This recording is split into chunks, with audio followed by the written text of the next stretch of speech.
હાલના મારા કલેજા હર મહાદેવ. તો કેમ છો તમે બધા મજામાં ને? તો આજ તો આપણે ઘરે હાવ એકલા બેઠા હતા, નેવરા બેઠા હતા અને આપણે લાગી ગઈ ભૂખ.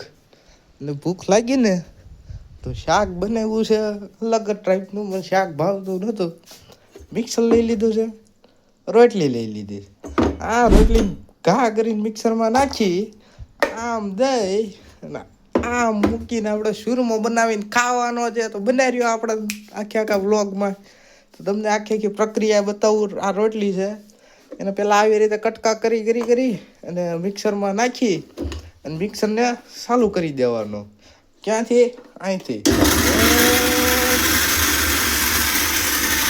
તો આવી રીતે ક્યાંક રોટલીને દળી કરવી અને પછી આપણે ખાંડ હોય તો ખાંડ, નકર બાકી ગળ હોય તો ગળને ઘી નાખીને ભેળવીને ખાઈ લેવાનું. હું બીજું કાંઈ કરવાનું નહીં. જોવો તો આ આપણે છે ને સુરમો બનાવીને તૈયાર કરી નાખ્યો છે. આને કહેવાય સુરમો. આ આપણે સુરમો બનાવીને તૈયાર કરી નાખ્યો છે. પણ એક વાત એવી છે ને, કહેવા જેવી વાત છે કે આપણા મમ્મીની આ હું ઘડીક ખાલી રહ્યો ને અહીંયા આવજો. આ બધું પરસેવો થઈ ગયો છો.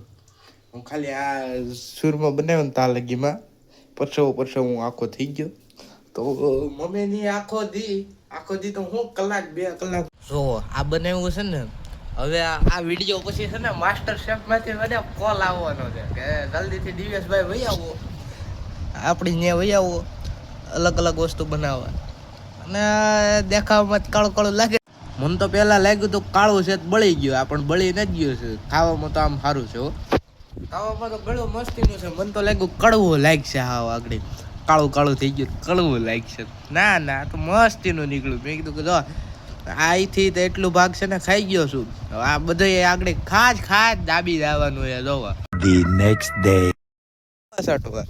તો પેલા તો આપણે દવા છટશું રોપડામાં ને પછી છટશું આની અંદર. જો આપણે છે ને આમ ખાલી કરવાનું છે એટલે દવા છટાતી જાય. બીજું આપણે કાંઈ કરવાનું નથી. અને સવારમાં વહેલા વહી આવ્યા છીએ ને અત્યારે વાતાવરણ એ મસ્તીનું છે. દવા ક્યાંક આવી છે બધી. જો એક કાળું ઢાંકણું, એક પીળું ઢાંકણું, એક ધોળું ઢાંકણું. નામ તો કાંઈ ખબર હોય નહીં. અને એની મને સાંજે આખી રાત વરસાદ પડ્યો ને તો ગારો એવો થઈ ગયો. જો અહીંયા ગારામાં દવા છાંટવાની છે ને એટલે હવે આ ભી પડવાની છે દવા છાંટવાની. બુક્કા બોલાવી દેવાના છે દવા છાંટવામાં. ગારો એટલો થઈ ગયો હોય ને. હજી અહીંયા તો હજી ઓછો છે. પણ આમ જે મંદિર જતા જાવ ને એમાં બધીમાં રાપ મારેલી હોય ને એટલે એમ વધારે ગારો થતો જાય. વળીએ કામ કરતા હતા ને ટેબલ લઈને હાલ્યા આવે. જો એ ટેબલ ઉપર આપણે પંપ મૂકીને પંપ ભરીને પછી દવા ભરીને આ બધાની અંદર છાંટવાનું ચાલુ કરી દેવું. બને રહ્યો આપણે બ્લોગમાં પૂરી પ્રોસેસ દેખાડીએ તમને. જો જલ્દી આવી. એટલે ત્યાં કાંઈ મોટર ચાલુ થાય ને એટલે આપણે પાછા લઈને જઈએ છીએ.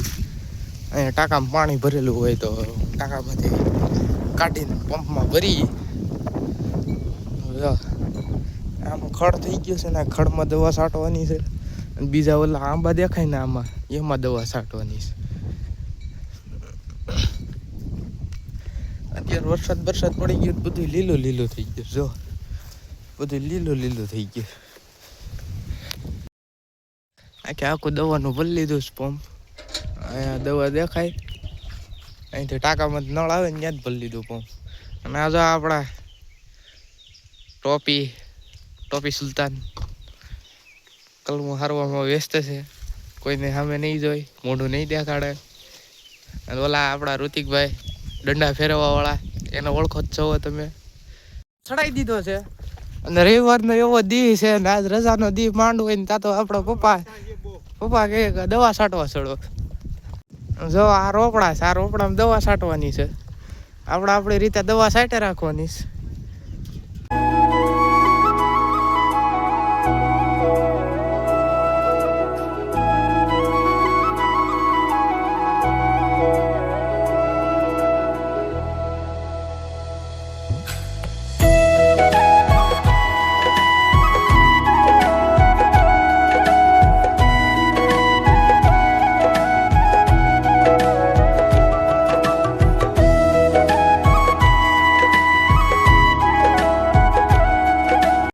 હવે તો આમાં અને આમાં આમ બે જગ્યાએ દવા છટાઈ ગઈ છે રોપમાં.